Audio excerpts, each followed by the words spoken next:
नमस्कार, स्वागत है आपका इंडिया न्यूज 28 में। आइए बात करते हैं झारखंड की कुछ खास खबरों की। झारखंड राज्य जल सहिया कर्मचारी संघ ने अपनी 5 सूत्रीय मांगों को लेकर 1 दिवसीय भूख हड़ताल की।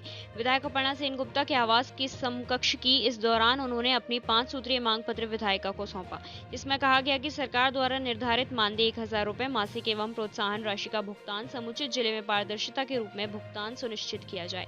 जल सहिया का प्रोत्साहन राशि जो लंबी अवधि से आपूर्ति नहीं की गई है, अविलंब आपूर्ति की जाए। सरकार द्वारा आकस्मिक मद की राशि, ब्लीचिंग पाउडर, जल जांच किट की आपूर्ति प्रत्येक पंचायत ग्राम जल स्वच्छता समिति के बीच वितरण करना सुनिश्चित किया जाए। स्वच्छता सभा के लिए आवंटित राशि का दुरुपयोग विभागीय स्तर पर कर लिया जाता है।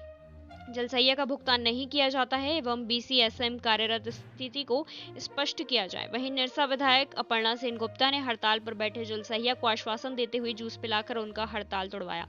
उन्होंने आश्वासन देते हुए कहा कि हमने आप लोगों की जो भी मांग है वह संबंधित मंत्रालय को लिखित सूचना दी गई है। यहाँ सैकड़ों लोग उपस्थित थे। धनबाद जिला ब्यूरो मलय गोप की रिपोर्ट। राज्य में भी रखी, लेकिन वो मिलने से ही इनकार कर दिए ना। हम बीच में ही हम लोगों को रोक दिया गया। फिर हम लोगों ने जिला स्तर पे भी प्रोग्राम किया, DC सर के पास भी गए, DC सर से भी ये बात बोले। सब आज तक आश्वासन ही देते रहे।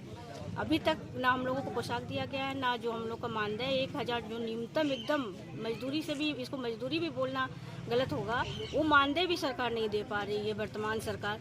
तो ये सरकार से आगे रहकर जो हम लोग नारी शक्ति जल सहिया हुए लेडीज लोग हैं जो काम कर रही है, किस आधार पे काम करेगी, किस आधार पे सरकारी हम लोगों को रखी हुई है। यही 5 सूत्री मांगों को लेकर हम लोग माननीय विधायक जी अपर्णा सेन के पास आए हुए हैं कि ये बात हम लोगों का विधानसभा में भी उठाया जाए और जो हम लोग का मांग है वो पूरा किया जाए। क्या आश्वासन मिला मैडम की तरफ से आप लोगों को? मैडम की तरफ से पॉजिटिव आश्वासन दिया गया है। बोला गया है कि बातचीत हुई है, सरकार बोली है, लेकिन अभी तक आश्वासन ही, सरकार मैडम को भी आश्वासन ही दिया गया है। अभी तक क्लियर नहीं किया गया है कि हम लोगों को दिया जा रहा है या नहीं दिया जा रहा है। लेकिन मैडम की तरफ से बहुत ज़ोरदार तरीके से मैडम बोली है कि ये बात को हम लोग विधानसभा में रखेंगे। जब तक हम लोगों की मांग पूरी नहीं होगा, विधानसभा सत्र जो शीतकालीन चालू हो रही है वो ठीक से सुचारू रूप से नहीं चल पाएगा। तो सरकार से हम लोगों का अनुरोध है, या जो भी हो, हमारा जो अधिकार है हमको दे दिया जाए। कुछ दिन पहले ही हमको एक आवेदन के माध्यम से हमको जानकारी ये लोग दिए थे और हमने तुरंत जो डिमांड था उस डिमांड को लेके हमने विभागीय मंत्री के पास, सरकार के पास ये आवाज़ डिमांड को हम पहुंचा चुके हैं।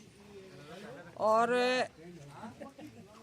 माननीय मंत्री जी का भी ये है कि ठीक है करेंगे, मतलब देखेंगे। हम बोले ऐसा बात नहीं चलेगा, आपको करना है, क्योंकि ये जल सहिया कर्मचारी संघ का जो असुविधा को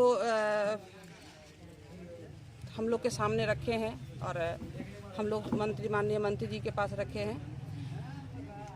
विश्वास दिलाए हैं कि तो हम करेंगे, लेकिन उनका बात करने का जो ये था करेंगे, देखेंगे। हमने बोले ठीक है, ऐसा अगर ऐसा होगा तो ये शीतकालीन सत्र जो आ रहा है, इस शीतकालीन सत्र में हमने आपको जब तक ये डिमांड आप नहीं मानिएगा तब तक हम उस विधानसभा को बाध्य करके रख देंगे, और जब तक ये डिमांड नहीं मानता तब तक हम विधानसभा को चलने नहीं देंगे।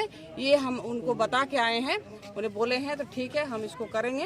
हम लोग भी चाहेंगे कि जल्द से जल्द करे, ये डिमांड को मान ले, क्योंकि ये सरकार में हम देख रहे हैं वैसा जो इच्छा शक्ति है जनता का, राज्य का जनता जनार्दन का जो काम करना, या जल सहिया हो या महिला जो आज असुरक्षित है, बेरोजगारी का समस्या बढ़ा हुआ है। आप देख रहे हैं किसान बिल पर किस तरह से विरोध कर रहा है, सुरक्षा का कोई नाम नहीं है। 1700-1800 जब रेप हो रहा, हत्या हो रहा, तो मैंने प्रशासन का भी कोई व्यवस्था नहीं है। तो मिला जुला के ये सरकार एकदम फेल दिख रही है। इसी सरकार को 1 मिनट भी रहने का यहाँ कोई उचित नहीं होता है, अधिकार नहीं, इसलिए इनको जल्द से जल्द इस्तीफा का मांग करते हैं, इस्तीफा देते हैं।